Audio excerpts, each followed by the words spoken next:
Hi, I'm Caitlin. Hi, I'm Rebecca. We're not from Memphis, but we love it. Welcome to Memphis Type History, the podcast. All right, Caitlin, good morning to you. Good afternoon and good evening and good night to you. It is a PM over here in Memphis, Tennessee. I wanted to present a Memphis story for you, Caitlin. Oh, a Memphis story? Yeah, believe it or not, we're going to talk about Memphis. This is so surprising. Ooh, I'm so excited. I haven't talked about Memphis with you in forever. I know. You're going to be really surprised. Can I just tell you what the topic is and that I was pleasantly surprised to learn so much more about this topic? I've always been interested in the goats at Silky Sullivan's. Many times I've walked down Beale Street and seen goats, and I've stopped in my tracks because I don't know about you, but if you see live animals, you're wondering, why are they there? Because it's not in a setting like a farm or a ranch or somebody's house. This is on the historic downtown Beale Street of downtown Memphis, a big enough city. And I just want to make sure people know what street we're really talking about. Yes. Because while you may view it as an important historical street, others may view it as the party street of Memphis. Mm-hmm. So just want to orient everyone. Mm-hmm. As a street where you can get a lot of food, mostly, and music, blues. B.B. King's famous bar is there, as well as Pork with Attitude. What is that one? More recently, you can visit Jerry Lawler's new restaurant, Jerry the King Lawler. All you wrestling fans, forgive me for pronouncing his name wrong if I did. And what else can you find there? A. Schwab, the oldest store in Memphis, resides on that street. Yeah. So yeah, and on the corner of Beale Street and now known as B.B. King, formerly known as 3rd Street, is on that corner is Silky O'Sullivan's. Painted, it says, "We sell oysters." And they are also well known for their diver, which is, you know what, I meant to look this up. The diver is a famous drink that's served in a big bucket. I think it's like a gallon drink, and this is what I needed to look up, maybe vodka and a mix of fruitiness. And can we do that now, actually? All right, I am pulling up a TripAdvisor review that says, "All right, just don't get the diver." Right, which I haven't. I can't bring myself to the diver. Do you want to know why? Well, this says they won't tell you what's in it, but it was nasty. And afterward, we Googled it to find out it was a little bit of everything. Basically, probably just what's left in bottles. Yes. So it's one of those things that you just have to have it. If you go with a group, you should have the diver. I can't bring myself to it because I go by myself, so I can't just be drinking out of a big bucket. They say it's a secret what's in it. Well, that's another reason to try it then. Now that I'm in suspense, maybe I'll just take a walk down there for lunch and have one after all. How about when I'm back in town, we have Memphis Type History meeting, as usual, at the arcade, and then we go to Silky's for a little pre-gaming. And then we go record our live episodes after we drink a gallon of mystery alcohol. Oh, yes. It'll be quite an accomplishment if we can finish one of those. Everyone, if you'd like to see that happen, go to patreon.com/Memphis Type History and donate to our diver fund. Yes. We'll do it. We'll get that thing. All right, yeah. I don't know what's in it, but I think any alcohol you name is probably in there. Silky Sullivan's known for the diver and for their beer drinking goats. Okay? What? Yes. You'll notice that they're famous beer drinking goats there, but they don't drink beer anymore. We'll get to that. First, I'd like to talk about what Silky Sullivan's looks like for anybody who has never seen the place. Have you been there before? I have not been there. Okay, well, I'll get to explain it to you, and then if you have any questions, you let me know. Okay. It's bar/restaurant. You go in, they have the dual piano bar set up on a stage. That's kind of a nice setup they have. Do you often request songs at dueling piano bars? Oh, I do. What is your song that you normally go for? It just sort of depends on what mood I'm in and what I can think up I try to think of songs that, like, could they really do that? And if they do, I'm super impressed. Which could be, like, Four Non-Blondes or whatever. You like to challenge them. Yeah, but because they're good, they're so good, they can produce anything. You know, the Titanic or whatever. Do you give big tips to the piano men that are able to meet your requests? I hope so. I don't generally remember the end of the night. I hope so. Because you've been having too many divers? It's been a long time since I've been in a piano bar. But yes, no, I don't do the divers. But anyhow, yeah. Silky's also has it's a good size outdoor seating patio area. Okay. And that's where you'll find 2 goats. And they live in this fenced in section of their outdoor area. They have a tower that they can walk up. And I'll post pictures on our show notes so you can see. And those will be at memphistypehistory.com/goats. Yes. Because goats do like heights. So they, they'll climb up there. And for anybody who's a Radiolab fan, they're automatically thinking about the goat on the cow story. Like learning that goats can jump on cows. Anyhow, there are no cows. It is just a little tower, actually a good-sized tower. And they have essentially a doghouse, but for their size. So if they need to take shelter or cozy up, they have a little house there. So yeah, so that's Silky O'Sullivan's. All of this is just to say I was interested in the goats, and my goal was to speak with somebody at the restaurant bar to ask, what is the history behind the goats? Why do you have goats? It seems like it's just an odd mix. And so I went and I interviewed Joellyn Sullivan. She is the current owner of Silky O'Sullivan's. Silky was her husband, but he passed away in 2013. So she's been running the show, and she taught me so much about Irish culture, about Silky himself. So I'm going to be talking to you. I'm going to be telling you a lot more than just the history of the goats, if you're okay with that. Yeah. Are they actually like Irish, or are they like Irish heritage? I think Irish heritage, but I could be wrong. I didn't ask them how much Irish they have in their blood, but they basically may as well be Irish because of how much they have visited Ireland and they have friends out there. You'll learn more about them and their part in Irish culture. Okay. Do you mind stating your name? Sure, Joellyn Sullivan, and that's spelled one word, Joellyn, Sullivan. And Silky was my husband. Was that his original name? Or? His real name is Thomas Daniel Sullivan. And so through high school, he was known as Tommy, and he had a very extensive college career. And while he was away at college for 7 years in 7 institutions, he was nicknamed with the name of a racehorse that was very popular at the time called Silky Sullivan, and that's where his nickname came from. So, and then the original Silky started Silky's in Overton Square, which was the original entertainment district in Memphis, and he started as Silky's. Then he had a second location moved within Overton Square, and that was Silky Sullivan's. And that stayed in place until 1998.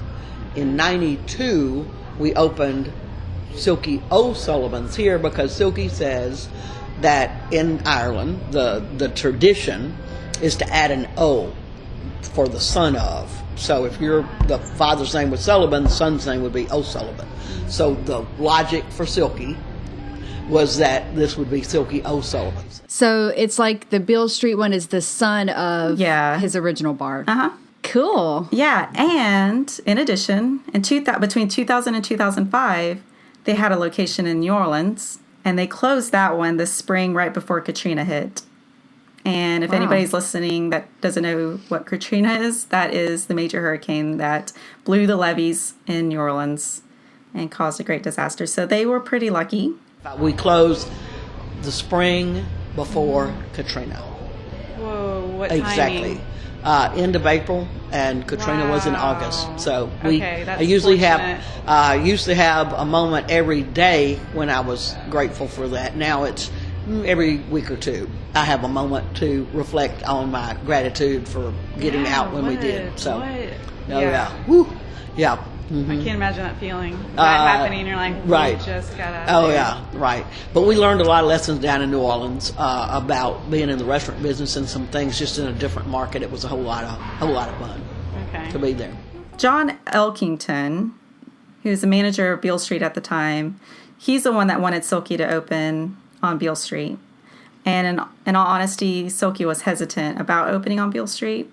So I'm going to tell you how that happened because it's interesting. Okay, yeah, because there's like nothing there. Yeah. At this time, right? Yeah. I mean, it was like B.B. King's, that was it. Yeah, Overton Square was the hot spot. And John Elkington, who was the manager of Beale Street, approached Silky and said, I really want you to open a location on Beale Street. And Silky was hesitant, but he knew it was available. And in the meantime, Silky has a friend named Babe Howard, who is from Millington, Tennessee. And believe it or not, Millington has an interesting history in goats. They have goat days every year. There's a lot of goats that are raised in Millington, and Babe liked goats.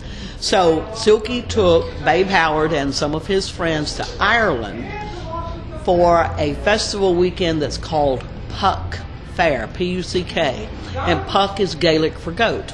And this is a 600-year-old festival that honors the goat in Ireland, in Killorglin. And Silky has been going to Killorglin forever. He has great friends in Killorglin.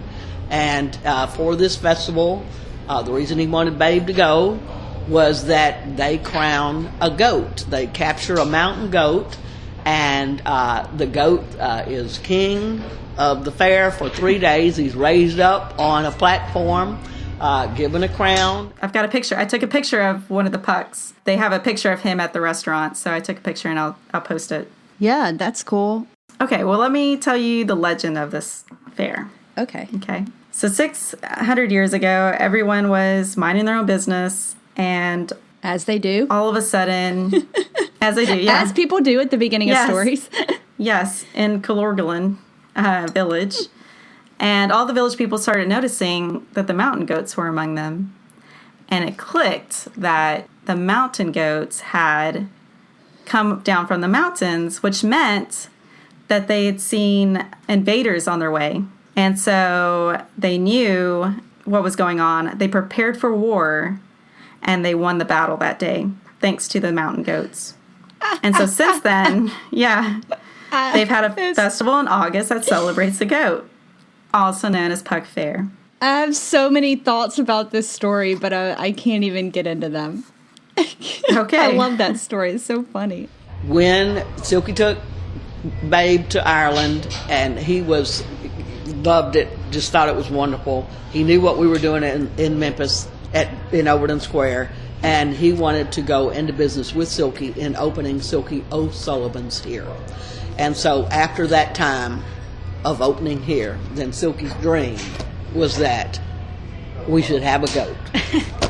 And so there you go.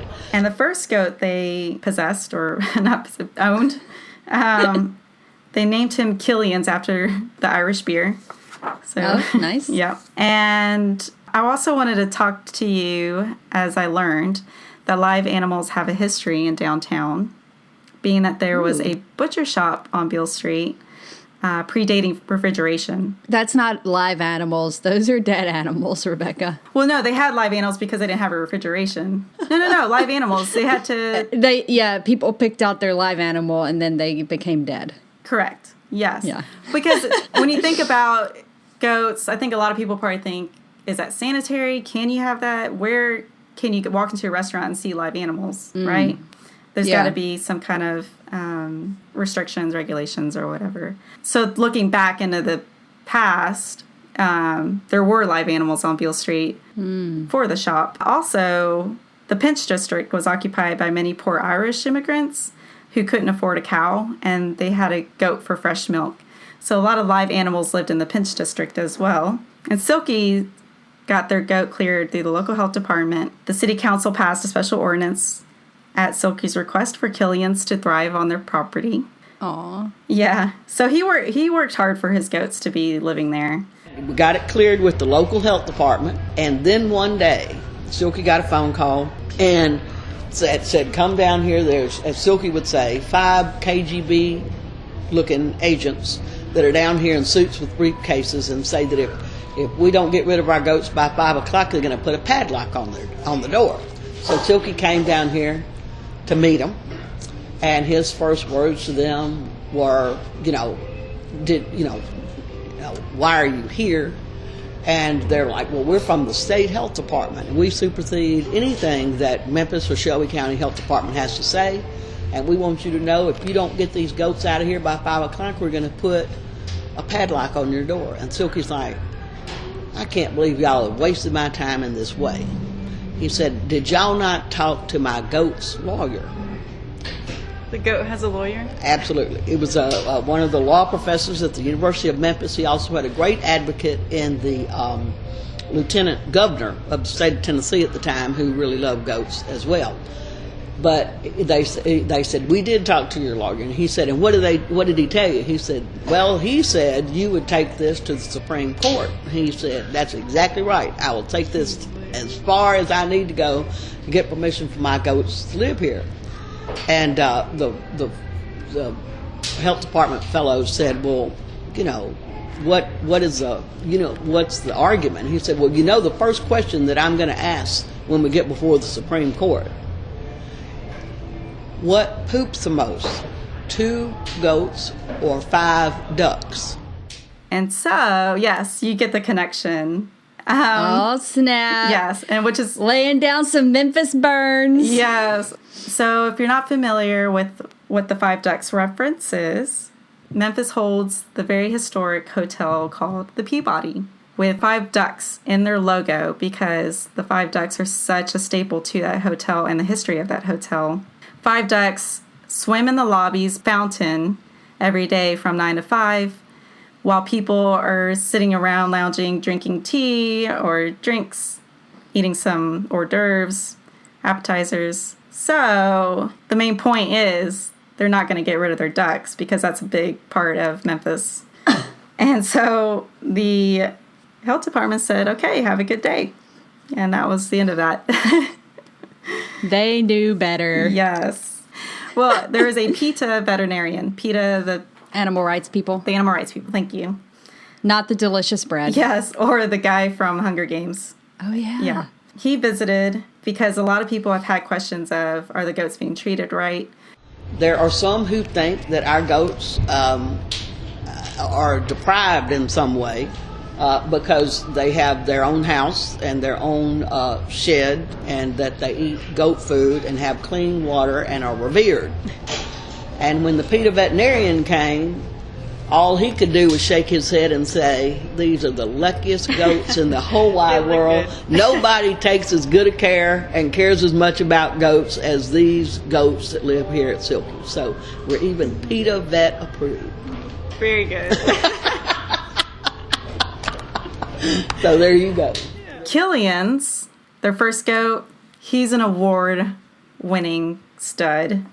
Okay. Oh. But just so you know, a little info about goats in general. When the male goat hits puberty, they get pheromones that make them stink by the day. And so Killian's was one of those goats, and they took him off to the vet to have him neutered. And Killian stayed gone for about 10 days, and this is a very simple procedure. And we finally called the veterinarian and said, where is our goat? And he said, I'll have him there this afternoon. Well, Killian was, stood 4 feet high and was 5 feet long. I mean, he was a gorgeous, big honking goat. And we got this little goat, same coloring, okay? But I mean, this thing stood, a couple of feet tall and a couple of feet long, and we're like we wouldn't notice that there was a difference, And we're like, this isn't our goat. And the veterinarian's like, oh, didn't I tell you? Killian didn't survive the surgery. Well, didn't I tell you? Well, what we know to be true is that vet did not neuter that goat. Killian returned to his life as an award-winning stud goat, and we got a smaller version back. But one of the things that worked well about that is once goats go through puberty and they develop that pheromone, it's there forever. Yeah. So Killian was going to lose his manhood for nothing. So, we got back a precious, neutered, pre-puberty, never to be smelly male goat that lived a very happy and long life here. So, and that was, and we named him Killian II or Deuce. So they stole him? That's the belief. At least that's what I gathered. Is Killian's went off to live, to be a good show goat and get some love and awards. Okay. And then the most famous goat that they've had went by the name of Maynard. Have you heard of Maynard? No. Okay. He's the most famous goat because he is the ultimate beer drinking goat. So if you YouTube beer drinking goats, you probably find videos of Maynard drinking. He's very sociable, very gorgeous, although he did just have one horn, but he's still gorgeous. He's also the lucky goat, okay? When the Grizzlies first came to Memphis and they were playing out of the pyramid, they weren't doing so well. They kept losing. And Silky convinced them that they needed to bring a lucky goat. And so a crew comes out. One of the main guys who took Maynard everywhere was a guy named Dennis Flanagan, who was also at the interview with me with Joellyn. And he brought a big stash of lucky clovers or shamrocks in a bag. And what they did is they marched with Maynard around the pyramid and they threw out lucky shamrocks. And lo and behold, the Grizzlies started doing better. What? The reason the Grizzlies are what they are is because of a goat? You could possibly contribute Maynard. This is amazing. Uh-huh. Jerry West was the coach at the time. And during the NBA draft, which is about a 30-minute long national broadcast, Maynard's name was mentioned 3 times. And the Grizzlies got their number 2 pick. So Jerry West gives that credit to Maynard for that. Wow. If you go into Silky's, there's also a jersey given to him by the Memphis Tigers because he brought good luck to the Tigers. And Maynard predicted the Mike Tyson versus Lennox Lewis heavyweight championship in 2002. And it was here at the FedEx Forum. And that was back when Jay Leno was the host of the Tonight Show and had mobilized one of his traveling representatives to come to Memphis and do some things on the ground. And of course, he came to meet Maynard. And they got, Silky had Maynard educated that one of his front hoofs was going to be Tyson and the other one's going to be Lennox Lewis. And when he asked him to shake, whichever hoof was used was going to be the winner of the heavyweight championship. And he picked the right one. Picked the right one. So, but Maynard was very what a celebrity. He was like, what was the name of the voodoo queen down in New Orleans when we went down there? What was that woman's name? Something. Yeah, she was. And they went to break the curse on the Superdome. On the Superdome. Right. Yeah, for the Saints. Yeah. New Orleans Saints. And Maynard was a special guest in a Mardi Gras parade. That's right. So, Silky was the Grand Marshal for the Shangri-La, crew of Shangri-La's Mardi Gras parade. How did Silky get that started with Maynard? Like, how did he become the lucky goat? Oh, well, that's just typical Silky. That's just that's very classic, typical, not unusual Silky stuff. Because he convinced somebody that Maynard was the lucky goat. Absolutely. Well, he went and took him down, and he proved it. He brought Maynard down. Oh, yeah. But he proved it. He took Maynard down to the pyramid, and the Grizzlies started winning, and they got the number 2 draft pick. Facts are facts. Maynard also got asked to head up to Chicago to break the curse on the Cubs. So they marched around Wrigley Field with their lucky clovers, the lucky shamrocks, and a reception was held for Maynard at the Billy Goat Tavern. Does that sound familiar? I think I've been there. Have you? I think so. So Maynard was asked to go there, and the Cubs were on a pretty positive path to winning. But that was the year that the awful and very memorable game to so many Cubs fans of the fan who interfered with the foul ball. Does that sound familiar? No, I don't know any sports stories. You'll have to tell me. Okay, no, I had to look this up because I was so curious.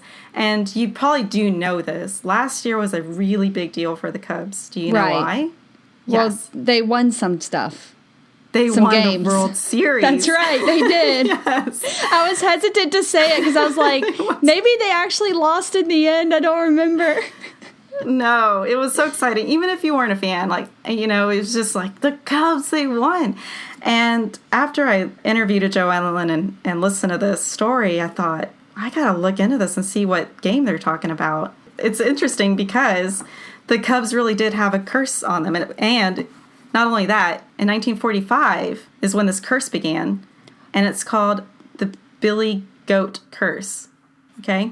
Yes. So Maynard couldn't help them, really. Well, I kind of think Maynard was part of the problem. they thought, no. He's a this goat. is 1945. It's these goats.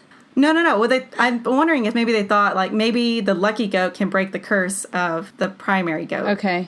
Because the story goes, the last time that the Cubs had competed in the World Series was in 1945. And that was when, during Game 4, a man by the name of Billy Cyanis attended the game with 2 box seat tickets, one for him and one for his goat. And they paraded around for a few innings. This was at Wrigley Field. But Wrigley demanded that the goat leave the park due to its unpleasant odor. Oh, it was not neutered. Yes. As we learned, the male goats will let off that bad pheromone. Oh, man. Pheromones. But so on their way out, Cyanis uttered, the Cubs, they ain't gonna win no more. Okay? So that's where it started. What? Wow. Yeah. So the Cubs lost that game.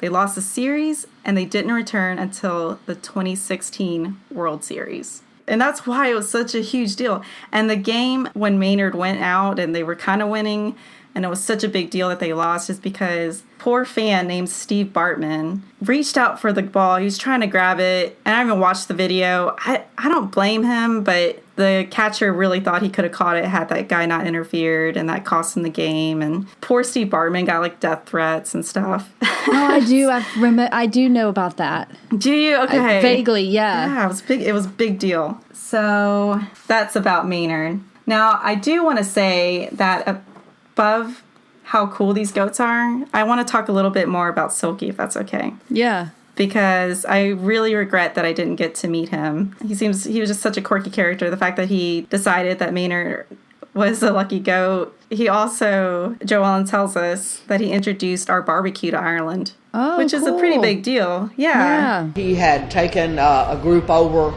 on a tour of Ireland and it lingered behind to visit friends and that sort of thing. And someone said, come with me, we'll take you and show you an Irish barbecue. And there was a little ditch that had been dug with a bed of coal, coal in there as the heat source. Pig on a spit turning in the air over this heat source. And they pulled off a hunk of this meat and put it on a piece of Irish soda bread with some ketchup and said, there you go, Irish barbecue. And Silky was so offended with the thought that he decided that as a return gift to his native country, he would bring barbecue to Ireland as his gift from Memphis. So the next year, he had worked with some to bring 40 American barbecue teams over to Ireland and put on really the first international barbecue fest over there. That's right. And but they did not know what charcoal was. They did not know anything about smoking meat like we do. And so, but now they do. If you went to Ireland now and went to a grocery store, you're going to find commercial barbecue sauces, or mostly cottage, boutique spices and sauces on the shelf. You'll find barbecue seasoned chicken in the deli. Really? Yeah, you'll find ribs. Yeah, So what and was all the of year that. He brought that over? Do you remember? That was in the early '80s.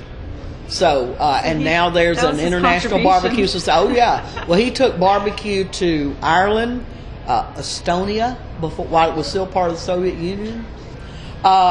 Sweden took the first American football game to Sweden and did a barbecue demonstration in the parking lot. Did a barbecue demonstration for Puck Fair and another festival that they have in Galway over there. But Bangkok, Jamaica, Bahamas, Cuba. What? Yeah.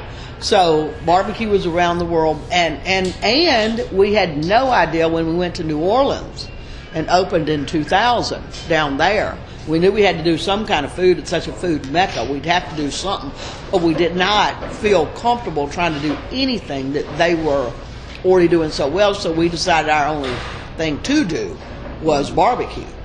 And we had no idea that the people of New Orleans, for all their culinary depth, did not know anything about smoking meat and what barbecue was all about. You know, just another, missionary trip for spreading. That's exactly right. So getting some, yeah. So, wow. But pretty fun. But like I said, these are stories that are just part of what Silky's done all his life. This guy, he doesn't do anything a little bit. Exactly. He goes all in on something, it sounds like. Yes. And this year will be the 44th annual Silky Sullivan St. Patrick's Parade, which I think by the time people listen to this podcast, it'll be over, but it's still 2016. The parade was named after Silky in 2014, which is a year after he passed away. Yeah. The parade started downtown and ended at Silky Sullivan's in Overton Square when it was there, which is a big parade. There was one year when Silky and Mark Flanagan, who he was working with, Mark Flanagan is Dennis Flanagan's brother, who I mentioned earlier as the guy who took Maynard everywhere. One year they decided that Memphis should have their own king like Puck, but instead have a pig, and they called it King Muck, since Muck is Gaelic for pig. And the pig would be declared king and untouchable for any barbecuing for a year. So that's a pretty good deal. Just a year. Yeah. Then we're going to eat him. Yes. Although Mark Flanagan, they didn't really have a nice setup for the pig to stay for, a good duration of time. I think they were planning on keeping it in a nice place for 3 days and then making sure he didn't get barbecued. But Mark Flanagan took it home because he's like, I'll just leave it in my backyard for a couple of days until we find a place. But his 3-year-old daughter answered the door and she's like, oh, Daddy, I love it so much. And yeah. Oh, no. So she thought it was a gift and they ended up keeping it for the entire year. Then they ate it? And then they ate it. No, I'm just kidding. No, they sent it to a farm or something like that. Oh, sure. Sent it to the farm. Off to it plays all day in the sunshine. Yeah. Yeah. Makes webs with Charlotte. Where all those dogs go. It's the same farm all the dogs went to. Yes. Anyway, so I just want to end it with Joellyn. And I was so grateful that she spent the time to talk to me about just a lot of these stories that just made Sullivan's so much more of a bigger deal than beer drinking goats. And she said before Silky passed away, it was usually her job to say no. That was my job. And so now, it's I say yes a lot more because we don't think up nearly as much as Silky did. Yeah. And but we try and think out of the box when we can, and we all make a point to try and say what would Silky do and not pass up, those opportunities. So. Well, I'm glad you're keeping it going. Yeah, that's our plan. Wow. That's it. Okay, I have a follow-up question. Yes, please. Do the goats actually drink beer? Yes. And, no, they don't anymore because there was one goat that was on medication and they didn't realize that the beer would react to the medication. Oh. And that caused problems. So they built a double fence and now the goats do not drink beer anymore. But they used to just like restaurant patrons could give them beer to drink, or they just did it for... The beer isn't bad for the goats. It's because it's grain based. And there was a story about, or one of the employees had mentioned that there was a vet who had shown up and said, oh, these guys think that they're trashing those goats, but they don't realize that the beer basically, or their bellies basically ferment the beer because it's like grain or something like that. Huh. Was it the thieving vet or a different vet? Yeah, I think these are all different vets. But now I forgot to mention they only have girls now because of the pheromone thing. And the 2 goats they have on the property now are Xena and Angelina. go take a look at them. Go say hello to the goats. Well, that was fantastic, Rebecca. I think Thanks. this was like the best episode so far. This is amazing. I don't know. I really liked your radio. Wrap up notes. Oh, yeah. Yeah. Head over to memphistypehistory.com/goats for show notes and pictures and good stuff. Head over to patreon.com/Memphis Type History. That's where you can support the show. We'd love to be able to keep going. We could really use your support to do that. You can support for as little as $1 a month, and you'll get access to Cutting Room Floor, which is all the tangents and goodies that you did not hear here on this official episode, as well as other behind-the-scenes sneak peeks of things, and get to know us a little bit more. You can suggest podcast episodes you want to hear. You can get some merch if you want to pay a little bit more than $1 a month to support our show. You can get some merch. Do it. And I think that's it. Yeah, support the show. Go rate, review, subscribe on iTunes. Well, that's it for Beer Drinking Goats. Thank you. And we like your type. You've been listening to Memphis Type History, the podcast. It would mean so much to us if you head over to iTunes and give us a rating and review. Be sure to subscribe and never miss an episode. Want to be part of Memphis Type History and get behind-the-scenes content, merch, and more? Support us on Patreon at patreon.com/Memphis Type History. That's Patreon, spelled patreon.com/Memphis Type History. Find more Memphis Type History on our blog at memphistypehistory.com, on Facebook, Instagram, and Pinterest as Memphis Type History, and on Twitter at Memphis Type.